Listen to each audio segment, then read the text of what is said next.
Hiya folks, and welcome back to Fishing with Den. Well, today I'm going to be trying out these new swim feeders. Cage feeders, as you can see, but plastic, and there's nothing particularly special about them except that I made them myself.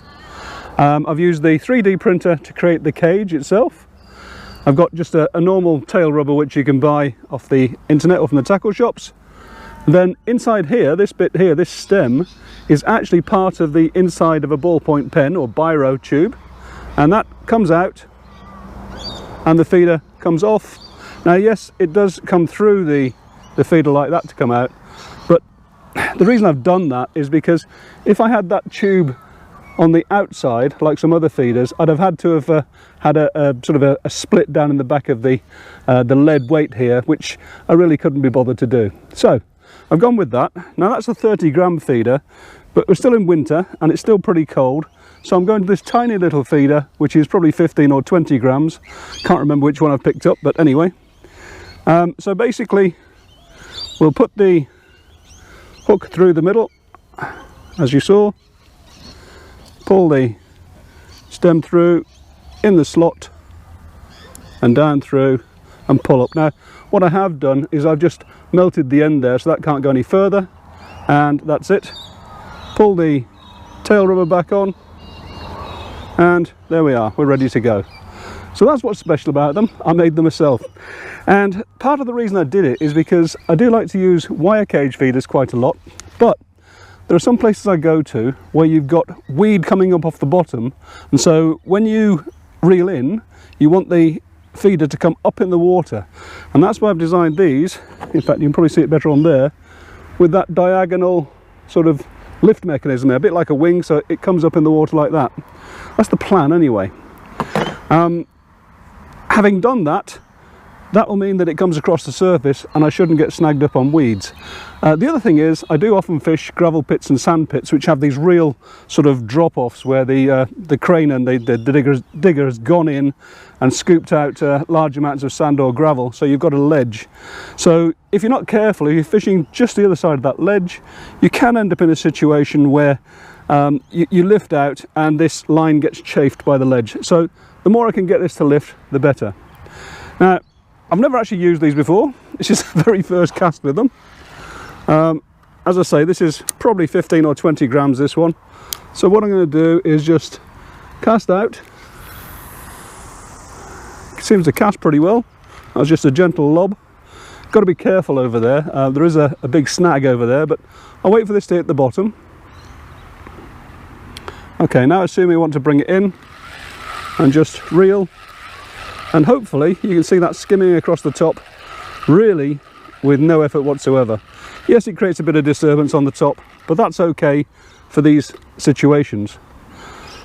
Rig itself then, as you saw, it's just threaded on the main line. I've got a number 4 shot which is on here, which wasn't on properly, just as a stop to stop it going all the way down and to create something of a bolt effect. I've gone to a Dura bead, which is just a normal sort of a connector bead. You can use a speed bead or anybody else's bead if you like. That's all it is a means of connecting the hook length. Hook length is about 8 inches of, I think it's 015 mainline, size 16 hook, and just a speed stop on the end there, because I'm going to be using bread on the hook. Now, it is still winter and I have got all sort of different layers of clothing on, so we're going to have to be careful. And that's why I've put this little feeder on, so I don't feed too much.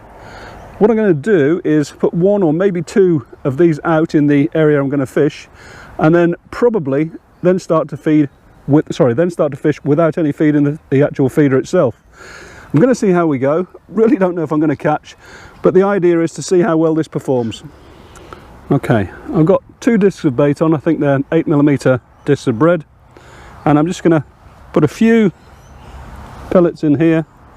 This is actually 3-day-old ground bait, which is why it's got a few bits of sweet corn in it. But basically, just pack it in, and I'm not going to cast all that far to start with, because what you find is that you can overfeed, as I've said before, in the winter easily.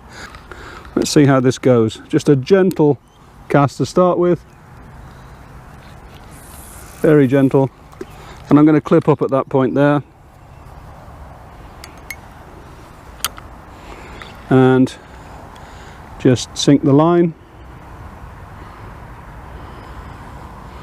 and that's it pretty much. We're ready to rock and roll. And time now 10:15 in the morning. Didn't want to arrive here early because it's the winter. Right, let's see what happens from here. Well, I just cast in, and I was just checking the time, and I saw the the rod bouncing. That's fighting well for winter. First fish, and I've forgotten what the time was when I looked at it. 10:55, so 3/4 an hour, just like I thought. But this fish is right round the corner. Although it looks quite small as a pond, this one, it's quite a big lake. I'm just sitting up a corner, and this is actually in the reeds at the side. They're very much like those reeds down there. So I'm hoping I don't get too caught up in them, but he knows what he's doing, this guy. Well, that was a surprise. Yep, good fighting him. Oh, he's a decent fish. Oh, he's not huge, but you know, really pleased so far.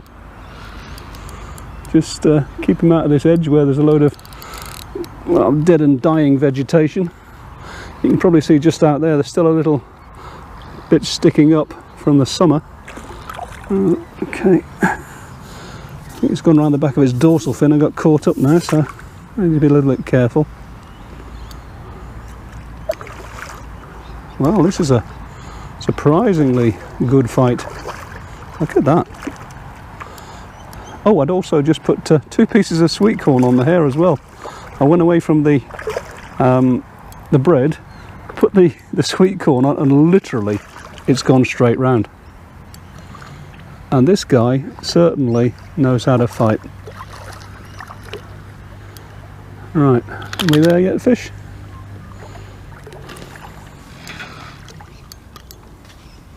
Well, got some go, hasn't he?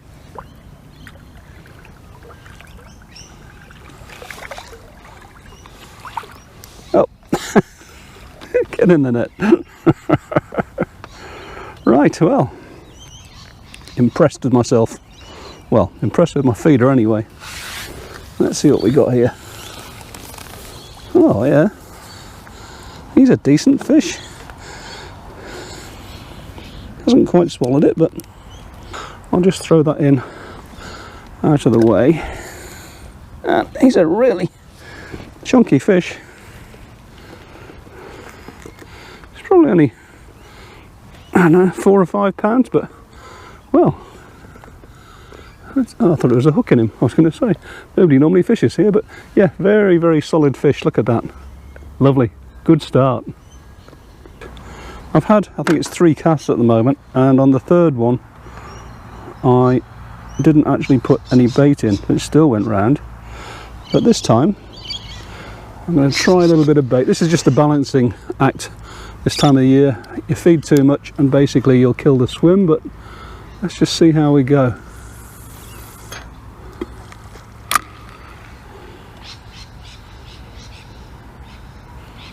Okay, literally I'd put that in and trimmed it up last time, just like this. Just get the line sunk, and went to check my clock, my phone for the time, and it was bouncing all over the place. It'd be nice if it happened all day, wouldn't it? But hey, putting the old feeder to a good test anyway. Okay, well, it's gone a bit quiet after that fish. Haven't had any movement at all, so it could just have been that it spooked them. So what I'm going to do, and as I say, because it's winter, is I'm going to put this feeder full out, but I'm going to put it out at about 8 meters to the right of where I'm fishing at the moment. Same distance, but just 8 meters to the right. And I'm going to leave that as a sort of a soaker swim, if you like. Literally, just going to put this in, pick a marker. There we go. I'm going to let it sink. I'm going to leave it in for a minute just in case, you never know. But the idea is that just leave that little feeder full in, then I'm going to go back over that one with the empty feeder and just see how that goes for a short while that one's doing its job. Now I could change to an inline lead at this point if you wanted to, but the idea is to test this feeder, so I'm going to leave the feeder on. Well, I just had a savage bump on the feeder then. It wasn't a take, it was obviously a liner. There's obviously fish there, and I've just had to retighten the tip and just trim it back up again, but I haven't actually fed anything in the last 2 casts since I went back out there through the feeder. There's just whatever was there before. So, oh, is that a movement? No, don't panic then, don't panic. The trouble is, the sun's trying to poke through up there, and it's right on the end of my tip of my rod, and it's making it very difficult to actually see the tip now. Still a bit cold though. So just while I'm sitting here waiting for a bite, it occurred to me that you're probably thinking, well, why on earth would you want to go out and make your own feeders when you can go to the tackle shop or go online and just buy them? Well, there's a number of reasons. First of all, where I live, there are no tackle shops that I can nip into that sell feeders. Bear in mind, I don't live in England at the moment, so it's kind of difficult to get kit like that. So that's the first and probably one of the most important reasons. If I lose a feeder, I have to send off back to the UK for it. It costs me an arm and a leg, and that's just for the postage. Second reason, while we're on the subject of cost, is that you're probably paying, at a guess, let's say £3 per feeder. So you bought 10 feeders, that's £30. These things cost me pennies to make, so let's assume that it cost me £3 to make 10 feeders. So also a good saving. And while we're on that subject, all these savings go towards the cost of the initial purchase of that 3D printer, and with all the different things I've built, I've pretty much made my money back on the printer, so it really hasn't cost me anything. The next reason is, by building them myself, I can build them to whatever size and shape I actually want to. So if I want a really big one, great, no problem. Really small one, just as easy. And also, as you saw, when I showed you this mechanism here, this sort of bevel, or this sort of angle to make it come up in the water, well, it seems to work. It maybe would have come up in the water anyway, but that can't hurt. So all this experimentation always helps. And the fourth reason is, well, I'm retired, and because I'm retired and I enjoy it, why not? Anyway, bit of food for thought for you while I'm waiting for a bite. Go for it. I just went to pick up my thermos flask because I hadn't had a bite for a while, and as usual, it went round. Still, not complaining. Bite's a bite, and a fish is a fish. Right. Nice little fish too, actually. Probably, I'm guessing, around about the same as the last one, but you won't know till you've got them in. Got to be careful of that little piece of weed sticking up there, because I think there's a bit of a bed of dead stuff below it. And that fish is heading down that way now. Don't know what I have to do to get a cup of tea though, guys. Sit there all that time, pick up the flask, and away it goes. Amazing.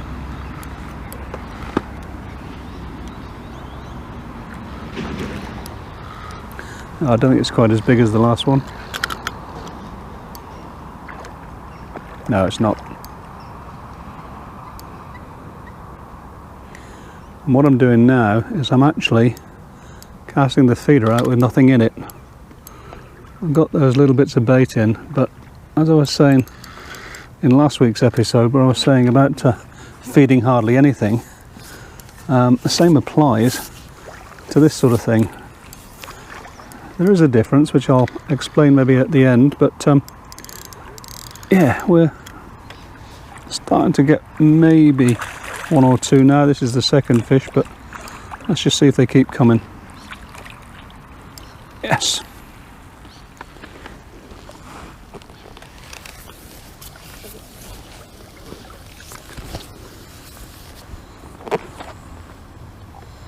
Try not to get my legs wet. It's cold.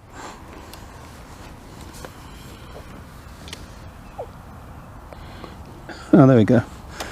Right, I will show you. It's not huge, but they're quite thick fish. And, you know, can't argue with that, can you, in the winter? Pleased with that.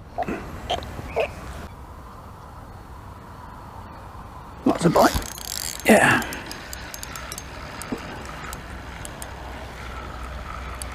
I literally had not fed in that area for quite some time because I had that first fish from down there and then it just died. So I'm actually fishing with empty feeders at the moment out there. It's taken a while for them to come back in the form of this fish, which is actually only small, but it just goes to show you put feed out there and it really does put them off in the winter. I say put them off, it probably just feeds them off. They don't need much to do that. This is the smallest one I've had so far, but very welcome nevertheless.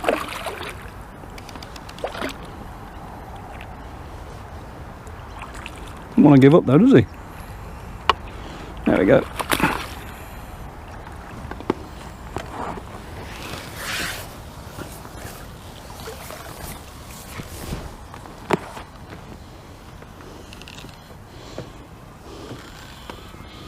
Just inside the mouth again.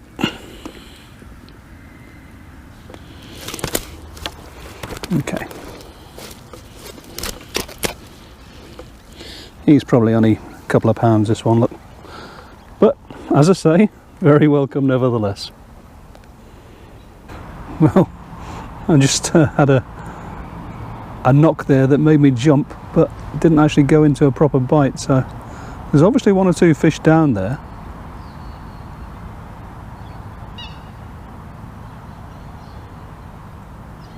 Now, this is the area where I fed originally, and I had probably 2 or 3 feederfuls out there, and it literally was just dead for ages.